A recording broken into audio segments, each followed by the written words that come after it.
Good day बच्चे लोग, कैसे आप सब लोग। आज हम अवकल समीकरण में एक नया टॉपिक लेके आए हैं। वो है हमारे पास रेखिक अवकल समीकरण। तो देखिए, रेखिक अवकल समीकरण होती क्या है, ये इसके नेम, इसका जो नाम है उससे से क्लियर है। इसके नाम में ही क्या है, रेखिक। और रेखिक का मतलब आपको मालूम है जिसकी घात एक होती है।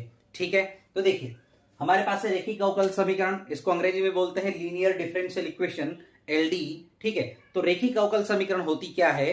देखिए, सबसे पहले तो आपको यह पता होना चाहिए कि जब भी हम रेखिकता की बात करेंगे, यानी कि लीनियरिटी की बात करेंगे, तो रेखिक किस में होगी, हमारे पास आश्रित चर में होगी या फिर किस में होगी, स्वतंत्र चर में होगी। तो देखिए, हमें मालूम है जब भी हम अवकल समीकरण को हल करते हैं तो उसका जो हल मिलता है वो किसका आंसर मिलता है हमें, वो आंसर मिलता है हमें डिपेंडेंट वेरिएबल यानी आश्रित चर का आंसर मिलता है, आश्रित चर का मान मिलता है, उसकी वैल्यू। ठीक है, तो यहां पर देखिए, जब भी हम रेखिकता की बात करेंगे तो वो आश्रित चर में के सापेक्ष करेंगे, आश्रित चर के सापेक्ष रेखिकता की हमें बात करनी है। तो देखिए क्या बोल रहे हैं हम, कोई भी इक्वेशन रेखिक अवकल समीकरण कब होगी, कोई भी अवकल समीकरण जब उस अवकल समीकरण में आश्रित चर और उसके जो अवकलज है अगर वो एक घात में आते हैं तो जो अवकल समीकरण होगी वो हमारे पास क्या होगी, रेखिक अवकल समीकरण। ठीक है, वही हमने यहां पर परिभाषा लिखी है कि किसी भी अवकल समीकरण में जब आश्रित चर और उसके अवकलज जो है किसमें आए, एक घात में आते हैं, तो अवकल समीकरण हमारे पास क्या होती है, रेखिक अवकल समीकरण। ठीक है, और यहां पर सिंस हमारे जो सिलेबस है उसमें फर्स्ट ऑर्डर की है, यानी एक कोटि की ही है, तो उसी को हम यहां पर पढ़ेंगे। तो देखिए उसके पास हमारे पास जब हम क्या बोल रहे हैं कि y, यानी कि सपोज हम क्या कर रहे हैं, मान लेते हैं कि हम y को तो क्या मान रहे हैं, आश्रित चर, और x को स्वतंत्र चर मान रहे हैं, यानी कि जो y है वो x का फंक्शन है, उसका फलन है y equal to f of x. ठीक है, तो y और उसके जो डेरिवेटिव से, यानी कि y और उसके डेरिवेटिव यानी कि उसके अवकलज जो है dy बाई डी एक्स, इनकी घात एक होनी चाहिए। ठीक है, यानी कि डिग्री 1 होनी चाहिए। साथ में हम ये बोल रहे हैं कि y की एक से ज्यादा घात नहीं आनी चाहिए, dy बाई डी एक्स की जो है उसकी भी एक से ज्यादा घात नहीं आनी चाहिए, ना ही dy बाई डी एक्स और y ये मल्टीप्लीकेशन में भी नहीं आने चाहिए, ये दोनों गुणा भी नहीं होने चाहिए उस डिफरेंशियल इक्वेशन में। ठीक है, तो उसकी जो सामान्य फॉर्म है, सामान्य रूप जो है यानी कि जनरल फॉर्म, वो किस टाइप की होगी, रेखिक अवकल समीकरण की। देखिए हम बोल रहे हैं कि जो y है यानी कि डिपेंडेंट वेरिएबल या आश्रित चर जो भी आप बोले, आश्रित चर का जो गुणांक होगा, ओके, वो ना तो y हो सकता है ना ही y का दूसरा कोई डेरिवेटिव हो सकता है। तो वो क्या हो सकता है, या तो कोई अचर राशि होगी यानी कि कांस्टेंट नंबर, या फिर x का कोई फलन हो सकता है। तो f1 of x dy by d x हम यहां पर बोल रहे हैं, प्लस दूसरा हमने क्या बोला कि y की भी घात एक होगी, यानी कि जो y आएगा वो भी क्या आएगा, y का जो गुणांक होगा वो भी क्या होगा, या तो x का कोई फलन होगा या कोई अचर होगा, यानी f2 of x into y equal to बराबर में क्या लिखेंगे हम, x का कोई फंक्शन f3 ऑफ x, या फिर इसकी जगह भी कोई कांस्टेंट नंबर हो सकता है। ठीक है, अब देखिए यहां पर क्या होगा, ये हमारे पास क्या है, इसकी जनरल फॉर्म में सामान्य रूप है, इसको हम क्या करेंगे, मानक रूप में बदलेंगे सबसे पहले इसको हल करने के लिए। तो मानक रूप क्या होगा इसका, जो dy बाई डी एक्स है यानी कि y का जो अवकलज है, इस अवकलज का जो गुणांक है, इस गुणांक को हम क्या बनाएंगे, एक बनाएंगे, 1। उसके लिए हम क्या करेंगे, इस पूरी की पूरी इक्वेशन को किससे गुणा कर देंगे, f1 ऑफ x से, 1 बाई f1 ऑफ x से गुणा कर देंगे, या फिर हम ये बोल सकते हैं कि f1 ऑफ x से इसको भाग दे देंगे, डिवाइड कर देंगे। जैसे हमने डिवाइड किया, इसका जो कॉफिशिएंट यानी गुणांक है dy बाई डी एक्स का, वो तो हो गया 1। ठीक है, जो f2 ऑफ x है, f2 of x upon f1 of x, इसको हमने एक नया फंक्शन बोल दिया p ऑफ x, बिकॉज ये x का फंक्शन हो गया, कोई कांस्टेंट हो सकता है। साथ में जो f3 of x upon f1 of x से ये वाली क्वांटिटी, यानी ये जो हमारे पास राशि है ये, इसको हम क्या बोल देंगे, q ऑफ x। ठीक है, कोई दिक्कत नहीं। अब देखिए जो हमारे पास मानक रूप है वो क्या बन गया, dy by d x plus p of x y equal to q of x, यानी कि जो y है उसका गुणांक भी हमारे पास x का फलन होगा या कोई कांस्टेंट होगा, साथ में इक्वल में जो है या तो x का कोई फलन होगा या कोई कांस्टेंट होगा, और जो dy बाई डी एक्स है उसका गुणांक क्या रहेगा, हमारे पास एक रखना है हमें। अगर एक नहीं तो एक कैसे बनाएंगे, उसका जो भी गुणांक में x का फंक्शन होगा उसको हम इधर पूरी इक्वेशन को डिवाइड कर देंगे उससे। देखिए इसका एक एग्जांपल लेके हम देखते हैं कि जो डिफरेंशियल इक्वेशन हमारे पास है, अवकल समीकरण जो होगी रैखिक, वो किस तरह की होगी। तो देखिए हमने क्या किया, क्या इक्वेशन की फॉर्म क्या है, 1 plus x square into d y by d x plus 2y(x minus 4x square equal to 0। अब इस डिफरेंशियल इक्वेशन में, इस अवकल समीकरण में आप देखिए dy बाई डी एक्स की डिग्री कितनी है, एक, यानी इसकी घात 1 है, y की भी घात क्या है, 1 है, और y और dy बाई डी एक्स ये दोनों गुणा भी नहीं हो रहे, तो ये क्या है हमारे पास रैखिक अवकल समीकरण है, कोई दिक्कत नहीं। पर इसको हल करने के लिए ये हमारे पास सामान्य रूप है इसका, इस टाइप का, ये वाला देखिए, इससे का आप कंपेयर करेंगे, इससे तुलना करेंगे तो आपको पता लगेगा कि ये f1 ऑफ x है, ये जो है 2x, ये क्या है f2 ऑफ x है, और इसको अगर इधर लेके जाएंगे तो f3 ऑफ x बनेगा। पर हमें इसको हल करने के लिए इसको किस में बदलना पड़ेगा, मानक रूप में। तो उसके लिए हम क्या करते हैं, मानक रूप के लिए dy बाई डी एक्स के गुणांक को क्या बनाते हैं, 1 बनाते हैं। तो यहां से क्या करेंगे, पूरी की पूरी समीकरण को 1 plus x square, 1 plus x square से भाग दे देंगे, तो ये तो बनेगा dy बाई डी एक्स, ठीक है, प्लस उसके बाद यहां पर क्या बनेगा, ये 2x है अपॉन 1 प्लस एक्स स्क्वायर से भाग दिया, ये आ गया हमारे पास यहां पर, साथ में y माइनस, अब हम क्या करते हैं, ये 4x स्क्वायर इस साइड पर है, हम इसको उधर ले जाते हैं तो ये इधर जाएगा राइट हैंड साइड पर, तो ये क्या बनेगा 4x square upon 1 plus x square. ये हमारे पास क्या हो गई, मानक फॉर्म हो गई, ठीक है, ये लीनियर इक्वेशन हो गई हमारे पास, ठीक, ओके, लीनियर डिफरेंशियल इक्वेशन। ये हमें क्या हो गई, क्या मिल गई, ये मानक समीकरण मिली हमें, रैखिक अवकल समीकरण, ठीक है, उसका मानक रूप मिल गया। अब इसको हमें हल करना है, हल करने का तरीका क्या रहेगा उसको अब हम देख लेते हैं कि हम जो हमारे पास रैखिक अवकल समीकरण है उसको कैसे हल करते हैं, ठीक है। तो देखिए आइए देखते हैं। तो देखिए अब हम रैखिक अवकल समीकरण को हल करना देखेंगे, कैसे इसको हल करते हैं उसका तरीका सीखेंगे। तो सबसे पहले हम रैखिक अवकल समीकरण लिखते हैं, तो उसकी जो स्टैंडर्ड फॉर्म है यानी कि मानक रूप को हमने लिखा dy by d x plus p of x y is equal to q of x। ये रैखिक अवकल समीकरण है, और किस में रैखिक है, ये y में रैखिक अवकलन है, अवकल समीकरण है, y में रैखिक अवकल समीकरण है।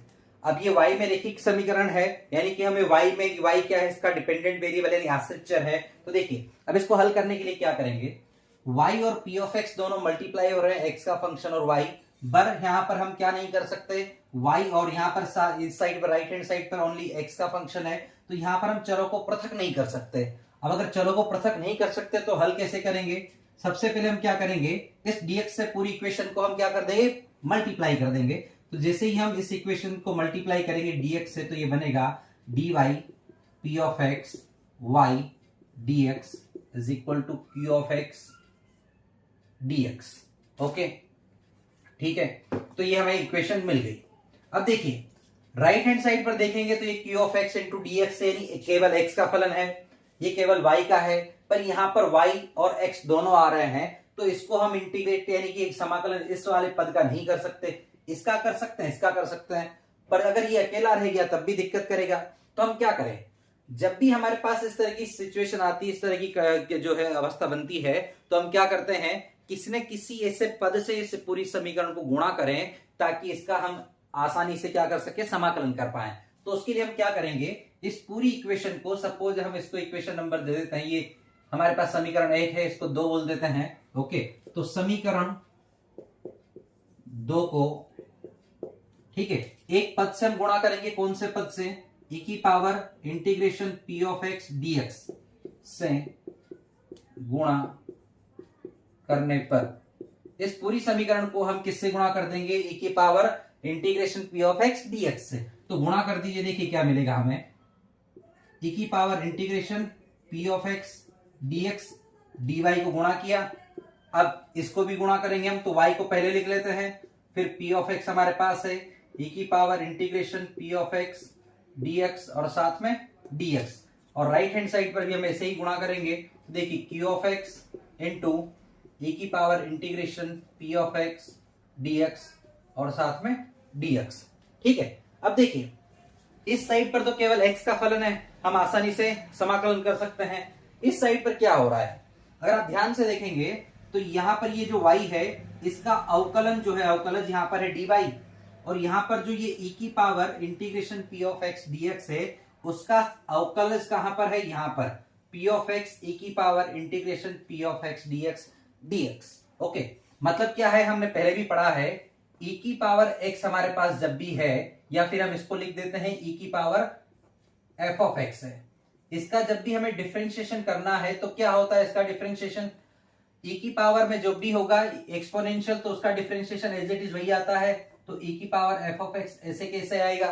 साथ में जो f ऑफ x है, सिंस यहां पर अकेला x नहीं है, f ऑफ x यानी कंपोजिशन ऑफ फंक्शन है, ये फलन का फलन, तो ये f ऑफ x जो है उसका भी क्या होगा हमारे पास डिफरेंशिएशन, तो मल्टीप्लिकेशन में यानी गुणा में f ऑफ x का डिफरेंशिएशन भी आता है। अब तो यहां पर देखिए e की पावर में जो भी इस पूरे का डिफरेंशिएशन, पहले तो ये एज इट इज ऐसा का ऐसा ही होगा।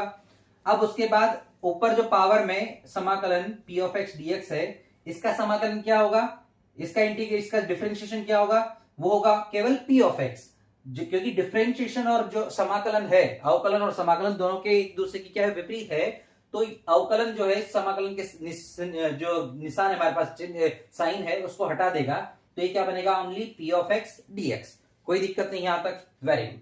अब देखिए इस पूरे दोनों पदों को मिलाकर हम क्या बोल सकते हैं, इसको मिलाकर हम बोल सकते हैं d of y into e की power integration p of x dx, okay, is equal to p of x e की power integration p of x dx into dx।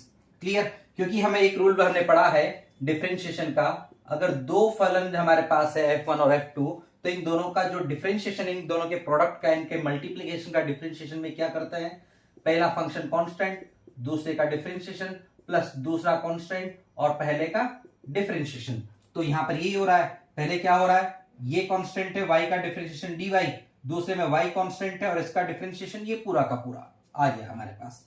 तो अब देखिए ये टोटल डिफरेंशिएशन है, इधर केवल x का फलन है, तो हम क्या कर देंगे, इस पूरी समीकरण का समाकलन कर देंगे।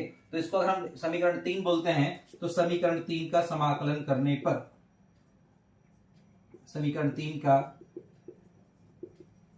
समाकलन करने पर, तो इसका समाकलन करेंगे हम इंटीग्रेशन, तो देखिए क्या मिलेगा, सिंस देखिए यहां पर टोटल डिफरेंशिएशन है, तो इसका समाकलन करेंगे तो d हट जाएगा, ओके, क्या बचेगा, y e raise to power integration p of x dx, और राइट हैंड साइड पर क्या होगा, integration u of x e raise to power integration p of x dx, साथ में dx। अब देखिए जब भी हम समाकलन करते हैं, तो सिंस यहां पर देखिए यहां पर लिमिट का हम उपयोग नहीं कर रहे हैं, तो जब भी हम लिमिट का उपयोग नहीं करेंगे तो हमें क्या करना पड़ता है, एक अचर यहां पर जोड़ना पड़ता है, कांस्टेंट, जिसको हम बोलते हैं समाकलन का अचर, या किसको इंटीग्रेटिंग कांस्टेंट भी हम बोल सकते हैं। तो जैसे कि सी हमने यहां पर जोड़ दिया, तो ये हमारे पास एक आर्बिट्री स्वैच्छिक अचर हमारे पास यहां पर जुड़ गया है, ठीक है, सी। अब देखिए हम क्या करेंगे आगे, ये इक्वेशन हमारे पास मिल गई।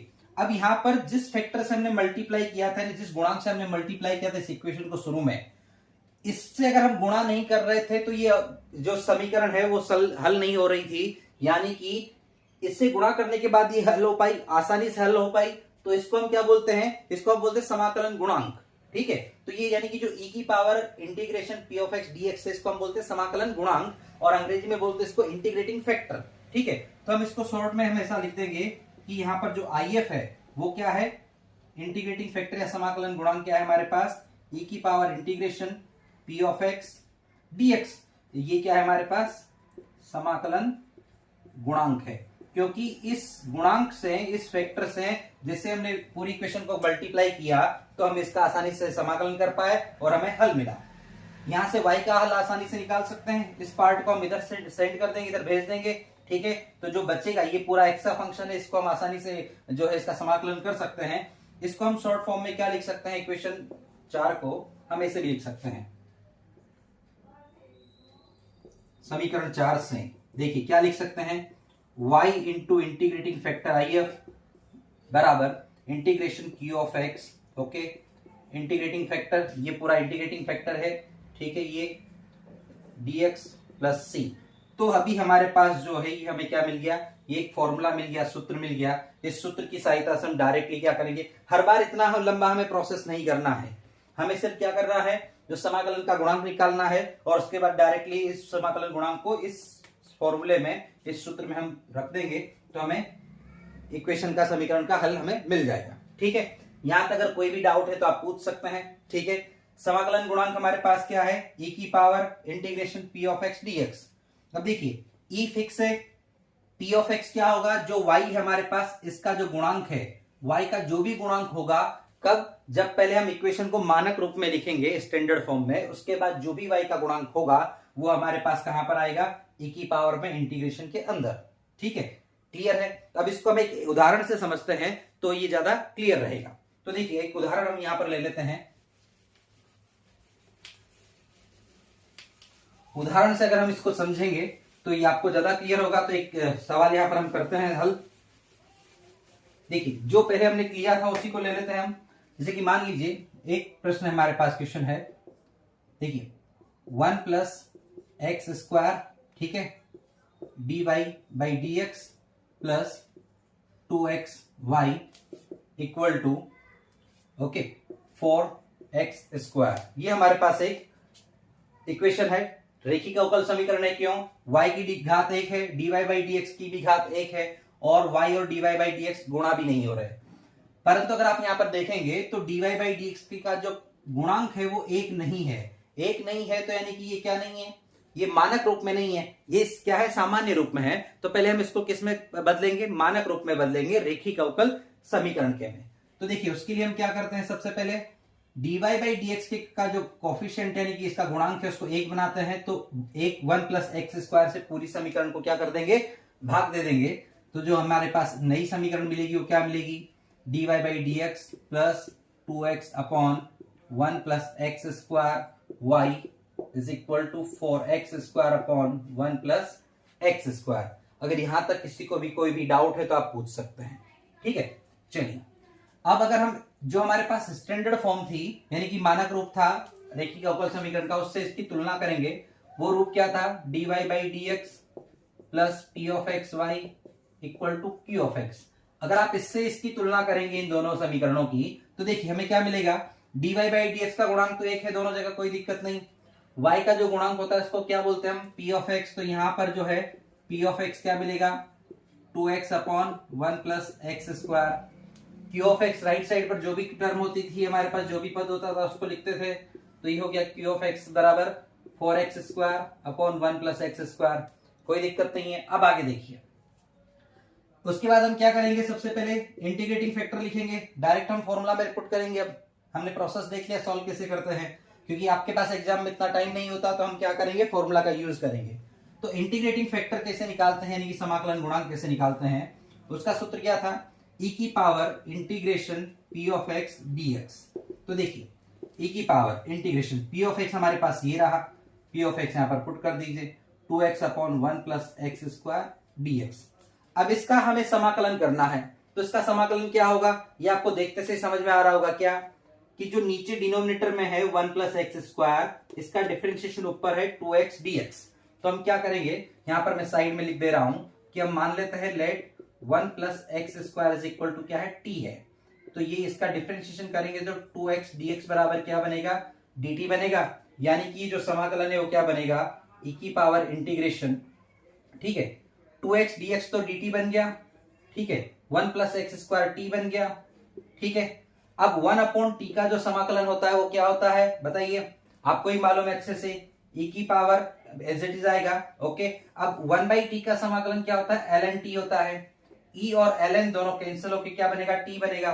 और t का मान हमारे पास कितना है, t का मान है 1 प्लस एक्स स्क्वायर, ठीक है। यहां तक अगर आपको कोई भी दिक्कत हो, कोई भी डाउट हो तो आप पूछ सकते हैं। यानी कि जो इंटीग्रेटिंग फैक्टर आया वो क्या आया हमारे पास 1 प्लस एक्स स्क्वायर। अब देखिए हमारा आधे से ज्यादा काम हो गया। मेन काम क्या होता है इस समीकरण में, इसके हल में, रेखिक अवकल समीकरण में इंटीग्रेटिंग फैक्टर निकालना।